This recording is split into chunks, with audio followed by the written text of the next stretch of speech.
ನಮಸ್ತೆ ಎಲ್ಲರಿಗೂ ಬೆಳಗಿನ ಶುಭೋದಯ. ನಾನು ಇವಾಗ ಟೈಮ್ ಬಂದು 4:15. ಇವಾಗ ಎದ್ದಿದ್ದೀನಿ. ಎದ್ದು ನನ್ನ ಒಂದು ಮುಖ ಎಲ್ಲ ತೊಳ್ಕೊಂಡು, ಬೆಳಗ್ಗೆ ಎದ್ದ ತಕ್ಷಣ ನಾನು ಸ್ವಲ್ಪ ಮುಖ ತೊಳ್ಕೊಂಡು ಕಾಲ ಮೇಲೆ ನೀರು ಹಾಕ್ಕೊಂಡು ಈಚೆ ಬಂದೆ. ಈಚೆ ಬಂದು ನೋಡಿ ಇನ್ನೂ ಕತ್ಲು 4:15 ಟೈಮು. ಹಂಗಾಗಿ ಇನ್ನೂ ಸ್ವಲ್ಪ ಎಲ್ಲ ಈ ಥರ ಕತ್ಲಿತ್ತು ನಾನು ಎದ್ದಾಗ. ಎಷ್ಟು ನಿಶಬ್ದವಾಗಿ ಕಾಣಿಸ್ತೈತೆ ನೋಡಿ, ಇನ್ನು ಎಷ್ಟು ಕತ್ಲೈತೆ. ಈಗ ಎದ್ದಿದ್ದು ನಾನು. ಇನ್ನು ಮುಂದಿನ ಕೆಲಸಗಳ್ನ ನಾನು ಶುರು ಮಾಡ್ಕೋಬೇಕು. ಬಾಗಿಲೆಲ್ಲ ತೊಳೆದಿದ್ದೀನಿ. ಬಾಗಿಲೆಲ್ಲ ತೊಳೆದು ರಂಗೋಲಿ ಬಿಡಬೇಕು.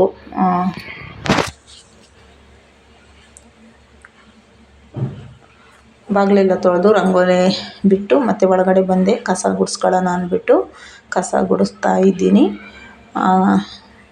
ನೀರಿಟ್ಟಿದ್ದೀನಿ, ತಪ್ಪಲೆ ಮೇಲೆ ನೀರಿಟ್ಟಿದ್ದೀನಿ. ನೀರು ಕಾಯೋಷ್ಟೊತ್ತಿಗೆ ಕಸ ಗುಡಿಸ್ಕೊಳ್ಳೋಣ ಅಂತ. ನಾನು ನೆಲ ಒರೆಸಲ್ಲ ಇವಾಗ, ಯಾಕಂದರೆ ನಿನ್ನೆ ಶುಕ್ರವಾರ ವರಮಹಾಲಕ್ಷ್ಮಿ ಹಬ್ಬ ಇತ್ತಲ್ವ, ಹಾಗಾಗಿ ನೆಲ ಒರೆಸಿ ಎಲ್ಲ ಕ್ಲೀನ್ ಮಾಡಿದ್ದೀನಿ.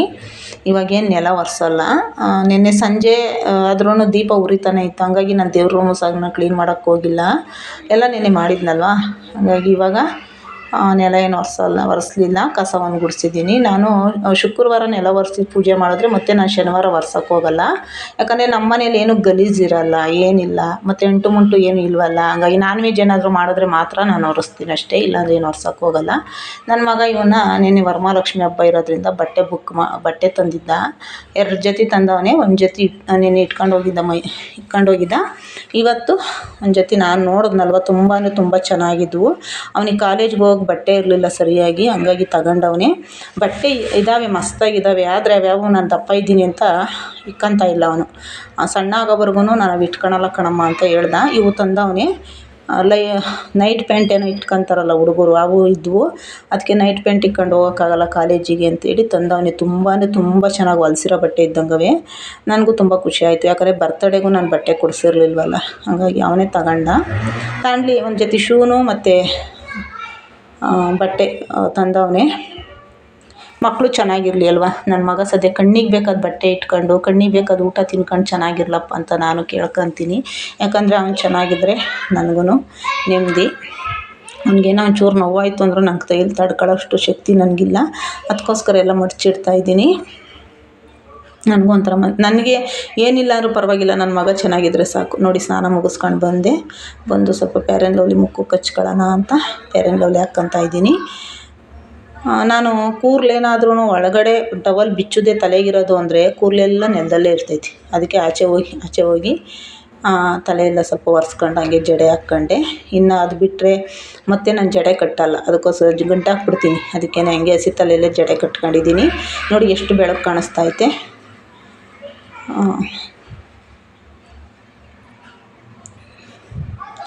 ನಾನು ಇವತ್ತೇನೆ ಫಸ್ಟ್ ಟೈಮ್ ನಾನು ಫೇರ್ ಆ್ಯಂಡ್ ಲವ್ಲಿ ಎಲ್ಲ ಹಾಕೋದು ಮತ್ತು ಎಲ್ಲ ತೋರಿಸ್ತಾ ಇರೋದು. ನಾನು ಯಾವತ್ತೂ ಇದೆಲ್ಲ ನಾನು ಯಾವತ್ತೂ ವೀಡಿಯೋಗಳ ಮುಂದೆ ತೋರಿಸಿಲ್ಲ. ಹಂಗಾಗಿ ನೋಡಿ, ಹಂಗೆ ವಾಲೇನು ಇಟ್ಕೊಂಡು ನಾನು ರೆಡಿ ಆಗಿಬಿಡ್ತೀನಿ ಬೇಗ. ಯಾಕೆ ಗೊತ್ತಾ, ತಿರ್ಗಾ ಮತ್ತೆ ನಾವು ಪೂಜೆ ಎಲ್ಲ ಮಾಡಿದ್ಮೇಲೆ ಮತ್ತೆ ಕೈ ತೊಳೆಯೋದು ಮತ್ತು ಮುಖ ತೊಳ್ಕೊಳ್ಳೋದು ಅವೆಲ್ಲ ಇಷ್ಟ ಆಗೋಲ್ಲ. ಅದಕ್ಕೇ ಒಂದೇ ಸರಿ ಕಿವಿಗೆ ವಾಲೆ ಇಟ್ಕೊಂಡು ಹಣೆಗೆ ಸ್ವಲ್ಪ ಬಟ್ಟೆ ಎಲ್ಲ ಇಟ್ಕೊಂಬಿಟ್ಟು ಹಂಗೆ ದೇವ್ರ ರೂಮ್ಗೆ ಹೋಗೋಣ ಅಂತ ಎಲ್ಲ ಇಟ್ಕೊತಾ ಇದ್ದೀನಿ. ಇಷ್ಟೇ ಸಿಂಪಲ್ ನಮ್ಮದಷ್ಟೇ. ನಾವೇನು ಜಾಸ್ತಿ ಓವರಾಗಿ ಮೇಕಪ್ ಮಾಡೋದು ಅವೆಲ್ಲ ನನಗೆ ಇಷ್ಟನೂ ಆಗೋಲ್ಲ, ನಾನು ಮಾಡೋದು ಇಲ್ಲ. ನಾನು ಇದೇ ಥರನೇ. ನೋಡಿ, ನನ್ನ ಮೂಗಲ್ಲಿ ನೋಡ್ಬೋದು, ಮೂಗು ಬಟ್ಟಿಲ್ಲ, ಕಳೆದೋಗ್ಬಿಟ್ಟೈತೆ. ಅದಕ್ಕೆ ಕಡ್ಡಿ ಇಟ್ಕೊಂಡಿದ್ದೀನಿ. ನೋಡಿ, ಈ ಥರ ಪೂಜೆ ಎಲ್ಲ ಮಾಡಿದ್ದೀನಿ. ನಾನು ಪೂಜೆ ಮಾಡೋದನ್ನೆಲ್ಲ ನೀವು ನೋಡ್ತಾನೆ ಇರ್ತೀರ.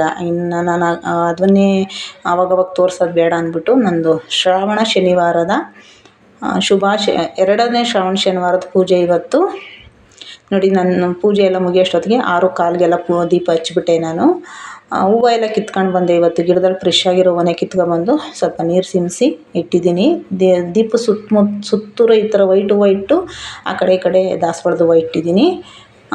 ಒಂಥರ ಮನೇಲಿ ಇಷ್ಟೊತ್ತಿಗೆಲ್ಲ ಎದ್ದು ಒಂದು ಪೂಜೆ ಎಲ್ಲ ಮಾಡಿದ್ರೆ ಏನೋ ಒಂದು ಮನಸ್ಸಿಗೆ ನೆಮ್ಮದಿ. ಅದಕ್ಕೋಸ್ಕರ ಇದೆಲ್ಲ ಶ್ರಾವಣ ಶನಿವಾರ, ನಮ್ಮ ಮನೆ ದೇವ್ರ ವಾರ, ಆಂಜನೇಯನ ವಾರ. ಹಂಗಾಗಿ ನಾನು ತಿರುಪತಿ ತಿಮ್ಮಪ್ಪನ ಮತ್ತು ಆಂಜನೇಯನ ನೆನಪಿಸ್ಕೊಂಡೆ ಮನೇಲಿ ದೀಪ ಹಚ್ಚುತ್ತೀನಿ. ನಾನು ಶಿರಾದಲ್ಲಿ ನಾನು ಏನಕ್ಕೆ ಇಲ್ಲಿ ಬಂದೆ ಅಂದರೆ ಉಡುಸ್ಲಮ್ಮನಿಗೆ ಹೋಗ್ತಾಯಿದ್ದೀನಿ. ಇವತ್ತು ಶ್ರಾವಣ ಶನಿವಾರ. ನಾನು ತುಂಬ ದಿನ ಆಗಿತ್ತು ಹೋಗಿ, ಅದಕ್ಕೋಸ್ಕರ ಹೋಗ್ತಾಯಿದ್ದೀನಿ. ನೋಡಿ, ಉಡುಸ್ಲಮ್ಮನಿಗೆ ನಾನು ಒಂದು 2 ತಿಂಗಳಾಗಿತ್ತು ಬಂದಿರಲಿಲ್ಲ. ಆಷಾಢದಲ್ಲೂ ಸಹ ನಾನು ಬಂದು ಪೂಜೆ ಮಾಡ್ಸೋಕ್ಕಾಗಿರಲಿಲ್ಲ. ದೇವಿ ಜಾತ್ರೆ ಎಲ್ಲ ನಡೆಯುತ್ತಿಲ್ಲಿ ಅಮ್ಮಂದು, ನಾನು ಬಂದಿರಲಿಲ್ಲ. ಹಂಗಾಗಿ ಇವತ್ತು ಬಂದೆ. ಈ ಜಾಗಕ್ಕೆ ನಂದು ಏನೇ ಒಂದು ಕಷ್ಟ ಇರಲಿ, ಏನೇ ಇರಲಿ, ಈ ಜಾಗಕ್ಕೆ ಬಂದು 5 ನಿಮಿಷ ಇಲ್ಲಿ ಬಂದು ಅಮ್ಮನ ಹತ್ರ ಕೂತ್ಕೊಂಡು ಒಂದು ಅರ್ಧ ಗಂಟೆ ಹೋದರೆ ನನ್ನ ಮನಸ್ಸಿಗೆ ಏನೋ ಒಂದು ಸಮಾಧಾನ. ನನಗೆ ಇಲ್ಲಿಗೆ ಬರಬೇಕು ಅಂದರೆ ನಾನು ಯಾವ ಕ್ಷಣ ಬೇಕಾದ್ರೂ ಬಂದುಬಿಡ್ತೀನಿ. ನನಗಷ್ಟು ಒಂದು ಇಷ್ಟವಾದ ಒಂದು ತಾಯಿ. ನೋಡಿ, ನಾನು ಪೂಜೆ ಎಲ್ಲ ಮುಗಿಸಿ ಪ್ರದಕ್ಷಿಣೆ ಹಾಕ್ತಾಯಿದ್ದೆ. ಒಂದು 9 ಪ್ರದಕ್ಷಿಣೆ ಹಾಕ್ತೀನಿ ನಾನು. ಯಾಕಂದರೆ 9 ಪ್ರದಕ್ಷಿಣೆ ನಾನು ಹಾಕಬೇಕು ಅಂತ ಹಾಕ್ತಾಯಿದ್ದೀನಿ. ಏನೋ ನನಗೆ ಗೊತ್ತಿಲ್ಲ, ಈ ತಾಯಿ ಅಂದರೆ ನನಗೆ ತುಂಬ ಅಂದರೆ ತುಂಬ ಇಷ್ಟ. ಅದಕ್ಕೋಸ್ಕರ ನಾನು ಮನಸ್ಫೂರ್ತಿಯಾಗಿ ನನ್ನ ಕಡೆ ಉಸಿರಿರೋರ್ಗೂ ಈ ತಾಯಿಗೆ ಒಂದು ಮನೆಯಲ್ಲಿ ಒಂದು ಈ ತಾಯಿ ಹೆಸರು ಹೇಳಿ ಒಂದು ಭಕ್ತಿಯಿಂದ ಒಂದು ದೀಪ ಹಚ್ಚುತ್ತೀನಿ. ಈ ತಾಯಿ ಸನ್ನಿಧಿಗೆ ಬರ್ತಾ ಇರ್ತೀನಿ. ಯಾಕಂದರೆ ಈ ತಾಯಿನೇ ನನಗೆ ಶಕ್ತಿ. ಅದಕ್ಕೋಸ್ಕರ ನಾನು ಯಾವಾಗಲೂ ಈ ತಾಯಿಗೆ ನಾನು ಬರ್ತಿರ್ತೀನಿ. ಇಲ್ಲೂ ಅಷ್ಟೇ ಎಲ್ಲ ನೀಟಾಗಿ ಮಡಗವ್ರು ಇವಾಗ. ಏನೋ ಒಂದು ಸ್ವಲ್ಪನೂ ಗಲೀಜಿಲ್ಲ. ಅಂದರೆ ಅಲ್ಲೊಂದು ಸ್ವಲ್ಪ ಬಿಟ್ಟರೆ ಇನ್ನೂ ಜಾಸ್ತಿ ಗಲೀಜಿಲ್ಲ. ಮೊನ್ನೆ ಜಾತ್ರೆಯಲ್ಲೆಲ್ಲ ಕ್ಲೀನ್ ಮಾಡಿರಬೇಕು ಅನಿಸುತ್ತೆ. ತುಂಬ ಚೆನ್ನಾಗಿ ಮಡಿಕೊಂಡವ್ರು ಇವಾಗ. ನೋಡಿ, ಇಲ್ಲಿ ನನ್ನ ಪ್ರದಕ್ಷಿಣೆ ಎಲ್ಲ ಆಯಿತು, ಪೂಜೆ ಆಯಿತು. ಕೂತ್ಕೊಂಡೆ ಅಮ್ಮನ ಹತ್ರ ಕೂತ್ಕೊಂಡು ಒಂದು 1/4 ಗಂಟೆ 10 ನಿಮಿಷ ಕೂತ್ಕೋಬೇಕು ಅಮ್ಮನ ಹತ್ರ. ನೋಡಿ, ಇವಳೇ ನನ್ನ ತಾಯಿ. ಯಾವ ಜನ್ಮದಲ್ಲಿ ಏನು ಪುಣ್ಯ ಮಾಡಿದ್ನೋ ನನಗೆ ಗೊತ್ತಿಲ್ಲ. ಈ ತಾಯಿ ನೋಡೋ ಅದೃಷ್ಟ ಮತ್ತು ಈ ತಾಯಿ ಇಲ್ಲಿಗೆ ಬರೋ ಅದೃಷ್ಟ ನನಗೆ ಸಿಕ್ತು. ನನಗೆ ಈ ತಾಯಿ ಯಾರು, ಏನು, ಎಲ್ಲವಳೆ ಅಂತಲೂ ನನಗೆ ಗೊತ್ತಿರಲಿಲ್ಲ. ಆದರೆ ಯಾವುದೋ ಒಂದು ಇದರಲ್ಲಿ ನನಗೆ ಈ ತಾಯಿ ದರ್ಶನ ಭಾಗ್ಯ ಸಿಕ್ತು. ನಿಜವಾಗ್ಲೂ ಹೇಳಬೇಕು ಅಂದರೆ ಈ ತಾಯಿ ನಂಬಿರೋರು ಯಾರಿಗೂ ಈ ತಾಯಿ ನಂಬಿರೋರು ಯಾರಿಗೂ ಕೆಟ್ಟದಾಗಿಲ್ಲ. ಏನೋ ಒಂದು ಹಣ ಆಸ್ತಿ ಇಲ್ಲ ಅಂದ್ರೂ ಒಂದು ನೆಮ್ಮದಿ ಮತ್ತು ಒಂದು ಆರೋಗ್ಯ ಅದರನ್ನಾದರೂ ಸಿಗುತ್ತಾ ಅಷ್ಟೇ. ಇಲ್ಲಿ ಇನ್ಸ್ಟಾಗ್ರಾಮ್ ನೋಡಿ ತುಂಬ ಜನ ಬರ್ತಾರೆ. ಇದು ಶನಿವಾರ ಆಗಿರೋದ್ರಿಂದ ಸ್ವಲ್ಪ ಜನ ಕಮ್ಮಿ. ಅಂದರೆ ನಿನ್ನೆ ವರಮಹಾಲಕ್ಷ್ಮಿ ಇರೋದ್ರಿಂದ ತುಂಬ ಅಂದರೆ ತುಂಬ ಜನ ಬಂದು ಪೂಜೆ ಮಾಡಿರ್ತಾರೆ. ಇವತ್ತು ಸ್ವಲ್ಪ ಜನ ಕಮ್ಮಿ ಇದ್ದರು. ಹಂಗಾಗಿ ನಾನು ಇವತ್ತು ಬಂದೆ. ಜನ ಅಂದರೆ ಸಿಕ್ಕಾಪಟ್ಟೆ ಜನ ಇರ್ತಾರೆ. ನಾನಿವತ್ತು ಜನ ಕಮ್ಮಿ ಇದ್ದರು. ಹಾಗಾಗಿ ಪೂಜೆ ಎಲ್ಲ ಮುಗಿದು ಒಂದು 10 ನಿಮಿಷ ನೋಡಿ ಎಷ್ಟು ನೀಟಾಗಿ ಮಡಿಕೊಂಡವ್ರು ಇವಾಗ. ತುಂಬ ಚೆನ್ನಾಗೈತೆ ಇವಾಗ. ಈ ಥರ ಮಾಡಬೇಕು ನಮ್ಮ ಜನಗಳು. ಒಂದು ದೇವಸ್ಥಾನದ ಹತ್ರ ಒಂದು ಒಳ್ಳೆ ಕೆಲಸ ಅಲ್ವ ಇದೆಲ್ಲ. ಈ ಥರ ಎಲ್ಲ ತೋರಿಸಿ ಇನ್ಸ್ಟಾಗ್ರಾಮ್ನಲ್ಲೆಲ್ಲ ಹಾಕಿ ತಾಯಿಗೊಂದು ಅನುಕೂಲ ಮಾಡಿಕೊಟ್ರಲ್ಲ. ಈ ಕಡೆನೂ ಒಂದು ಕಲ್ಲಿಟ್ಟಿದ್ದಾರೆ, ಒಳಕಲ್ಲು ಮಗ್ಲಲ್ಲಿ. ಈ ಕಡೆ ಒಂದು ಐತೆ ದೇವರು. ಅದು ಯಾವ ದೇವರು ಅಂತ ನಂಗೆ ಸರಿಗೆ ಗೊತ್ತಿಲ್ಲ. ಅದು ಕಲ್ಲಲ್ಲೇ ಐತೆ. ಅಂದರೆ ಈ ತಾಯಿ ಮಹಿಮೆ ಏನಾಯ್ತೋ ಗೊತ್ತಿಲ್ಲ. ನಿಜವಾಗ್ಲೂ ಯಾವಾಗಲೂ ಈ ತಾಯಿ ಇಷ್ಟು ನೀಟಾಗಿರೋ ಈ ತಾಯಿ ಹತ್ರ ಯಾವಾಗ ಹೋದ್ರೂ ನೀಟಾಗಿ ಇರಬೇಕು. ಆಮೇಲೆ ಗಲೀಜು ಮಾಡೋಕ್ಕೆ ಹೋಗಬೇಡಿ. ದಯವಿಟ್ಟು ನಾನು ವೀಡಿಯೋ ಮುಖಾಂತರ ಕೇಳ್ಕೊಳ್ಳೋದಿಷ್ಟೇ, ದಯವಿಟ್ಟು ಗಲೀಜು ಮಾಡಬೇಡಿ. ನಿಮ್ಮ ಮನೇಲಿ ಯಾವ ಥರನೋ ಅದೇ ಥರನೇ. ನೋಡಿ, ನಾನು ಶಿರಾಕ್ಕೆ ಬಂದೆ, ಪೂಜೆ ಎಲ್ಲ ಮುಗಿಸ್ಕೊಂಡು ತಾಯಿ ದರ್ಶನ ಮಾಡ್ಕೊಂಡು. ಇದು ಶಿರಾದಲ್ಲಿ ಟೌನಲ್ಲಿರೋ ಅಭಯ ಆಂಜನೇಯ ಸ್ವಾಮಿ ದೇವಸ್ಥಾನ. ಶಿರಾದಾಗಿರೋರಿಗೆಲ್ಲ ಗೊತ್ತಿರುತ್ತೆ. ನಾನಿವತ್ತು ಶನಿವಾರ ಆಗಿರೋದ್ರಿಂದ ನನ್ನ ಅಪ್ಪನ್ನ ಬಂದು ನಾನು ಕಡ್ಡಿ ಕರ್ಪೂರ ಎಲ್ಲ ಹಚ್ಚಿ ಪೂಜೆ ಎಲ್ಲ ಮಂಗಳಾರತಿ ತಗೊಂಡು ಕೈ ಮುಗಿದು ಒಂದು ವಿಡಿಯೋ ಮಾಡ್ಕೊಂಡೆ. ನನ್ನ ಆಂಜನೇಯ ನನಗೆ ಯಾವಾಗಲೂ ನನಗೊಂದು ಶಕ್ತಿ ಮತ್ತು ನನಗೆ ಒಂದು ಬಲ. ನನ್ನ ಆಂಜನೇಯ ಯಾವಾಗಲೂ ನನ್ನ ಜೊತೆ ಇರ್ತಾರೆ.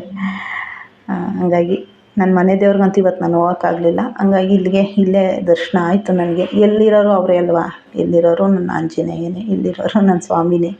ಹಾಗಾಗಿ ನೋಡಿದೆ ಆಂಜನೇಯ, ಅಭಯ ಆಂಜನೇಯ ಸ್ವಾಮಿ ದೇವಸ್ಥಾನ.